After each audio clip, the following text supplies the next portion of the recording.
Now, South Africa's President Cyril Ramaphosa has declared a national disaster. Power cuts are affecting people at home, on the roads, at work too. In the past few months, Eskom has been rationing power in stages, with stage 6 being the highest. This leaves South Africans without power for up to at least 10 hours a day. Africa's most developed economy cannot keep its lights on. Eskom, the state-owned power utility, generates most of its electricity with a fleet of aging coal-fired power stations in the country's coal belt, the province of Mpumalanga. However, these power stations are breaking down at an unprecedented rate. Journalist Mpumelelo Mashifane has spent years reporting from the coal belt and investigated the underlying causes of this crisis. In contrast to the belief that the issue stems solely from maintenance problems, Mashifane argues that the root cause lies in criminal activities within the energy sector. So we're looking at a black site. This is where we figured out that most of the coal swaps happen to Eskom. This is where the bad coal gets mixed with the good coal, and the bad coal ends up at Eskom and the good coal ends up somewhere else. A lot of the problems that we have right now are caused by these coal swaps that are happening as a result of the corruption that's happening. Mashifane's investigations exposed that managers at the power plants work together with criminals to steal their own coal. At so-called black sites, quality coal for the power plants is exchanged with mere rubble. While the good coal is sold, the rubble severely damages the power stations. Coal theft, infrastructural breakdown, and criminal activity have become so rampant that the power company estimates it loses about 50 million euros every month.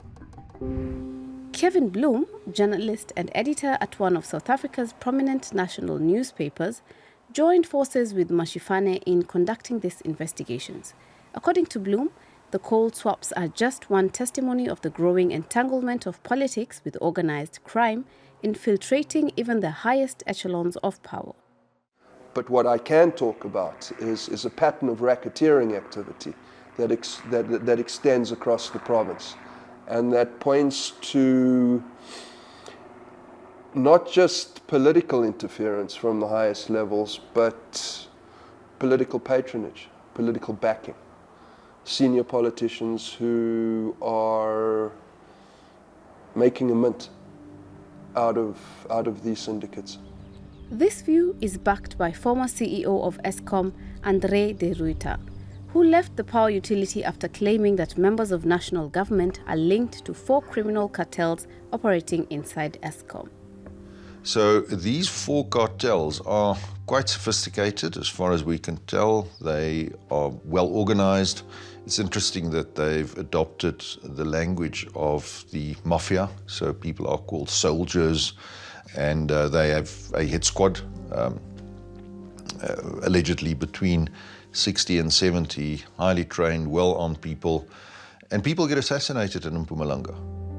De Ruyter has since left the country, and legal actions against the endemic corruption in the provinces has faced significant challenges due to the loss of police dockets and evidence and the murder of whistleblowers. This makes the work and life of journalists and their sources a difficult and dangerous one. Mpumelelo, as far as I'm concerned, is a national hero. I mean, it's not like it's undangerous for me, but for him, it's horrifically dangerous. Horrifically. And there is more. De Ruyter also exposed that the mafia deliberately damages power plants to gain lucrative maintenance contracts, draining ever more public funds and intensifying the power crisis. For Mashifane, upholding truth and demanding accountability is the only way out of this vicious circle.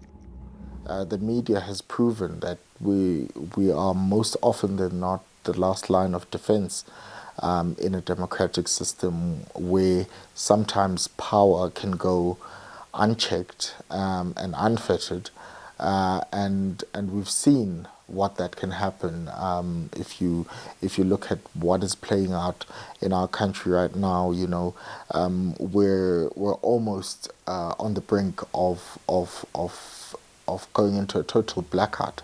Now, soldiers are becoming a feature at Eskom power stations.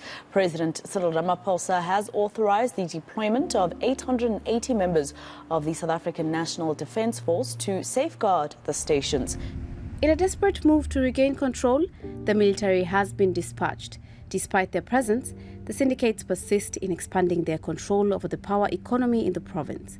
They have established a network of illegal coal mines, leading to detrimental effects such as water and air pollution, as well as soil degradation, posing severe threats to the local population. The very sad part of this coal mine is that it's not benefiting the community of Fosman, because this water is contaminated, and they fear that their children, as they are sick as now, they are suffering from sinuses, they are suffering from bronchitis, asthma, they are suffering from eye rash. We all know that people are dying of air pollution and we need to act. Taking precautions for his own safety, Mashifane adopts a nomadic lifestyle, never lingering in one place for too long. However, he is also aware of the impact his work can have. In the past year, he authored a story shedding light on an illicit coal mine located near a residential area where toxic gases were being released unchecked. After his story was published, the site was swiftly shut down. The site is now under rehabilitation. That's just one testament that shows the impact that the media can have. No matter how little you think the story can be, it can have a big impact, because like I said earlier, there's people who say no more. It can't go on like this. We need to take a stand. And with this story, it was Parliament's Portfolio Committee on Mineral Resources and Energy that said we want an investigation into what is happening there. Why is mining happening 500 meters from people's houses? Why is blasting happening there? And why has there been smoke and chemicals billowing out for more than 4 weeks without any action being taken? It's a tough road to traverse, but we must do it. In a corrupt and struggling economy, with a weakened government unable to address the nation's challenges, truth and accountability becomes ever more important. But reclaiming power from the mafia and restoring it to the people won't be an easy task.